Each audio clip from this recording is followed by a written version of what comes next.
Hello! On se retrouve aujourd'hui dans cette nouvelle vidéo pour faire mon gros book haul du mois de mars, donc réception, service presse, achat, etc.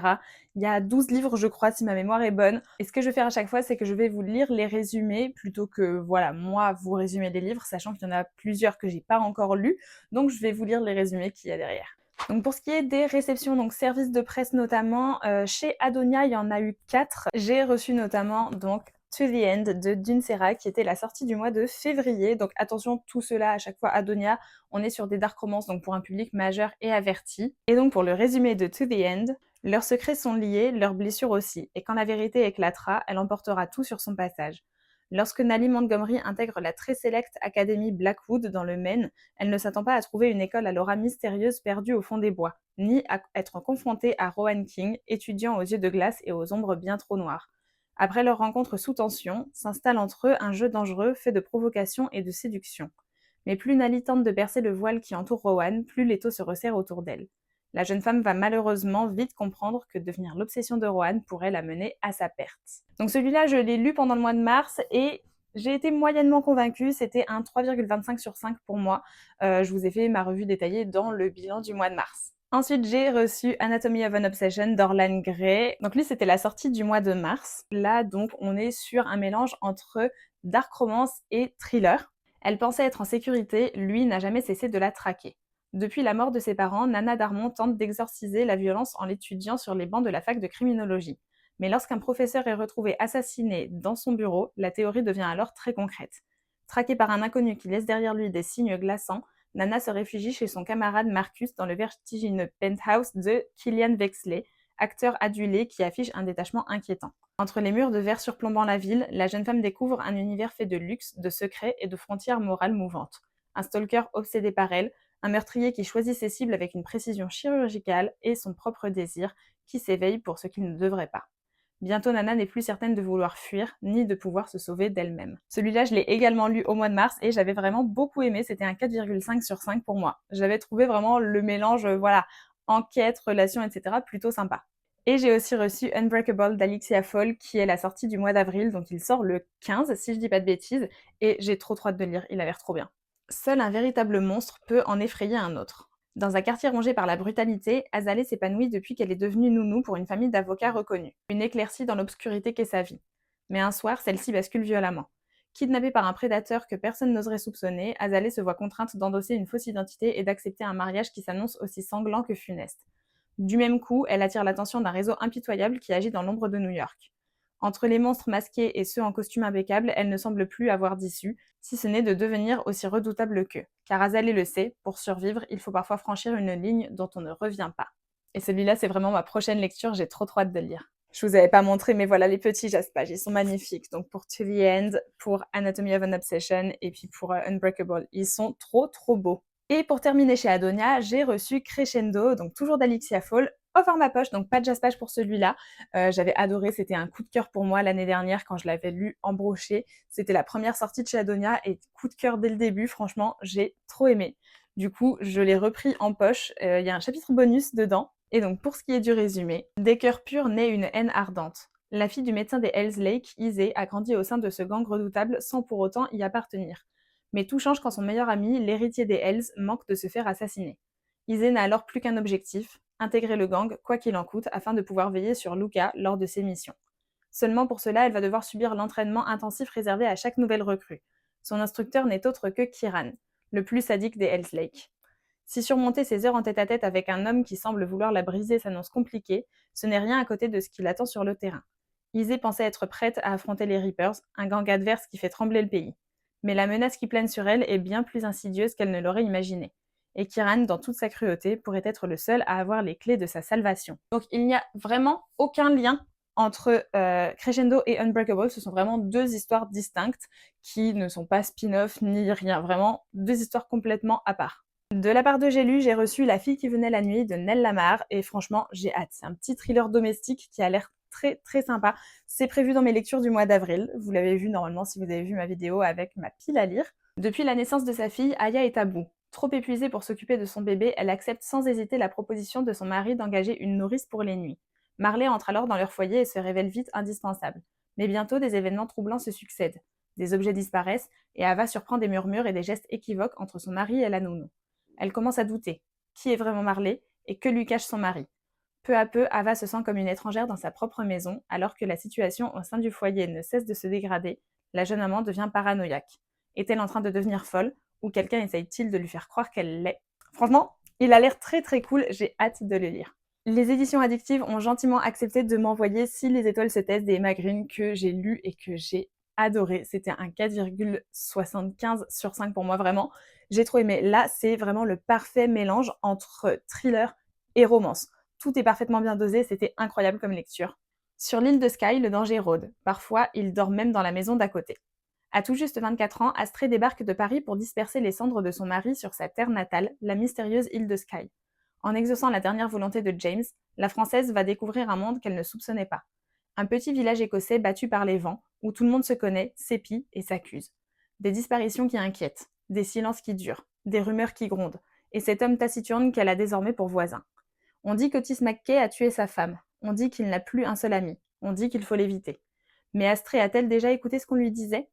Pour mener son enquête, elle va se rapprocher de celui qu'elle croit capable du pire, aussi sombre et insaisissable que le papillon noir qu'il s'est tatoué sur le cœur. Au milieu des falaises perchées dans la brume, elle va devoir déterrer des vérités qui font mal et regarder toutes ses certitudes s'envoler.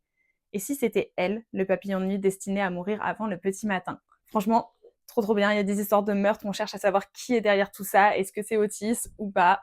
On fait plein de petites théories, j'ai trop aimé ma lecture. Et pour terminer les réceptions, j'ai reçu The Milky Way de Elona Mitis grâce à Audrey, donc la maquilleuse du BookTok, parce qu'elle a fait un concours donc sur TikTok et sur Instagram pour le gagner. Et j'ai été tirée au sort, donc franchement trop contente. Et il a l'air trop bien, il est trop joli. Petite romance universitaire qui a l'air très sympa. Raven et Riker sont meilleurs amis depuis l'enfance. Entre eux, il n'y a jamais eu de secret sauf un. Elle est amoureuse de lui. Riker Moon Taylor, prodige du basket, rêve d'intégrer la NBA. Mais sa réputation de bad boy risque de tout faire basculer. Pour redorer son image, son coach lui propose alors de se trouver une petite amie exemplaire. Et qui de mieux que Raven pour endosser ce rôle? D'abord réticente, la jeune femme accepte, persuadée qu'elle saura protéger son cœur, sans se douter que la frontière entre la comédie et la réalité est parfois bien fine. Mais lorsque Raven devient la cible d'un harceleur qui ne voit pas d'un bon œil son rapprochement avec la star du basket, leur vie prend un tournant plus qu'inattendu. Ça a l'air trop bien, du fake dating, etc. C'est tout ce qui me plaît. Et on passe maintenant à la partie des achats. Donc voilà, j'ai eu 6 services de presse, 7 services de presse si j'ai bien compté, quelque chose comme ça, et du coup 5 achats, c'est ça. Donc pour les achats, j'ai évidemment craqué pour La Révolte de la Reine de Morgane Moncomble chez Hugo Roman, que j'ai déjà lu et que j'ai adoré. C'était un 5 sur 5. J'ai tout aimé dans ce livre. Vraiment, les personnages, l'ambiance, l'histoire, j'ai tout aimé. Et donc sur celui-là, on part sur une romance historique mais modernisée. 1788, Versailles.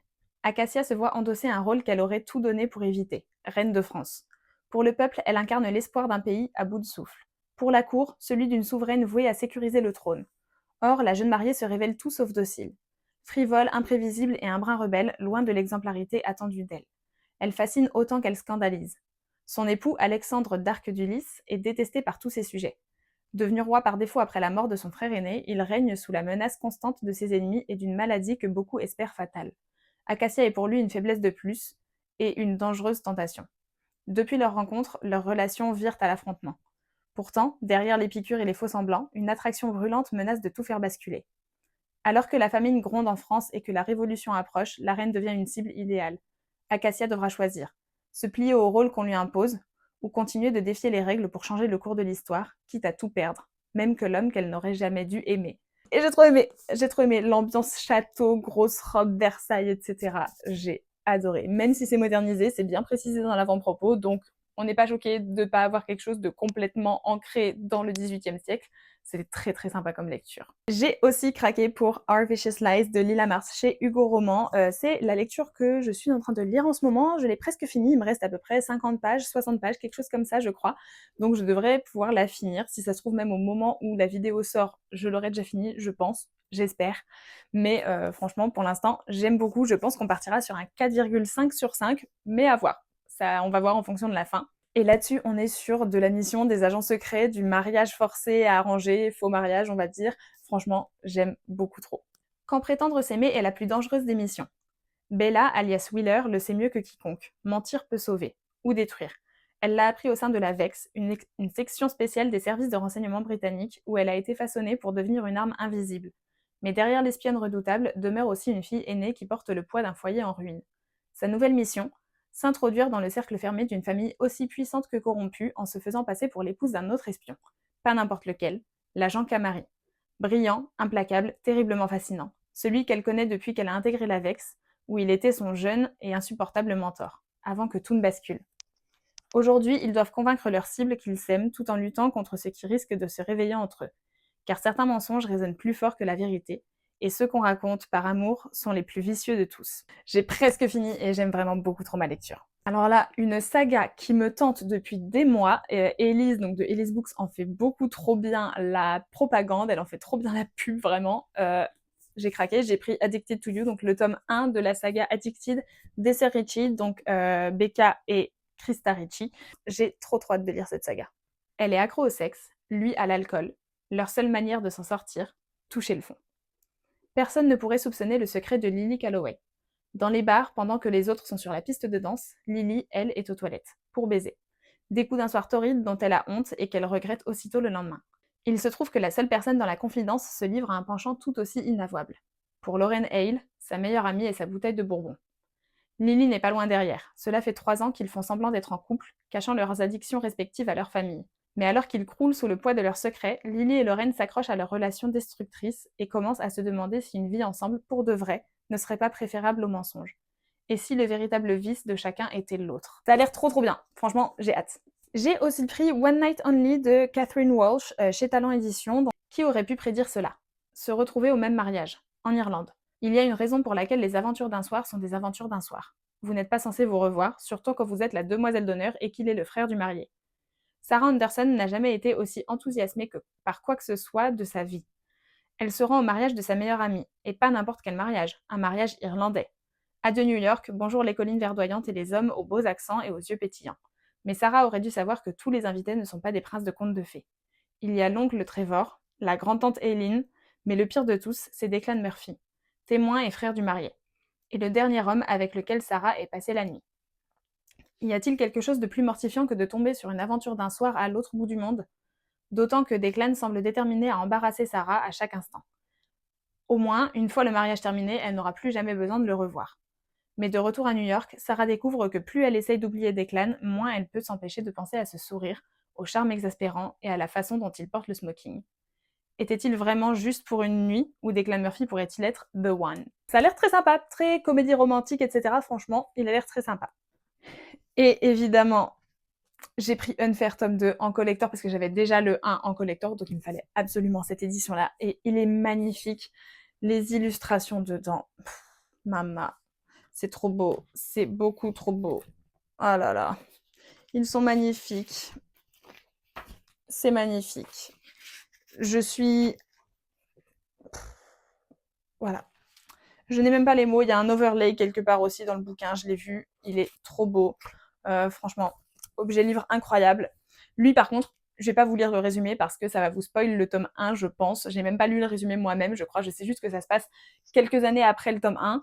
Mais je veux pas vous lire ça pour pas vous spoil ni rien. Mais on est sur une romance MM, donc entre deux hommes qui se sont rencontrés donc au lycée. Je crois que c'était du lycée dans le tome 1. Ils se sont rencontrés au lycée et leurs chemins se sont séparés et ils se retrouvent du coup 4 ans plus tard.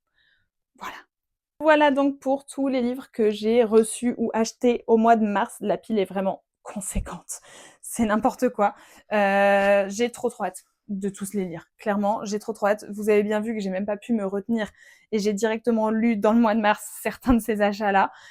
Franchement, c'était très cool. J'ai hâte de lire les suivants. Et par contre, maintenant, il faut que je me calme sur les achats. Le seul souci, c'est qu'il y a mon anniversaire qui arrive ce mois-ci. Et je vais avoir des cartes cadeaux de librairie. Donc, je vais devoir acheter des livres. Donc, peut-être pas en avril, mais bientôt. Sachant qu'il y a beaucoup trop de livres qui me tentent en ce moment. J'ai une wishlist, mais grande comme ça. C'est compliqué. C'est la fin de cette vidéo, merci de l'avoir regardée en entier, j'espère qu'elle vous a plu. N'hésitez pas à me dire ça donc en commentaire, à me dire également vous, les livres que vous avez achetés ce mois-ci, pour lesquels est-ce que vous avez craqué. Si vous avez craqué aussi par certains livres que je vous ai présentés aujourd'hui, si vous les avez lus, pareil, faites-moi vos petites revues en commentaire. J'aimerais beaucoup lire vos avis. Et comme d'habitude, je vous invite à vous abonner ici sur Instagram et sur TikTok. Et on se retrouve dimanche prochain pour une nouvelle vidéo.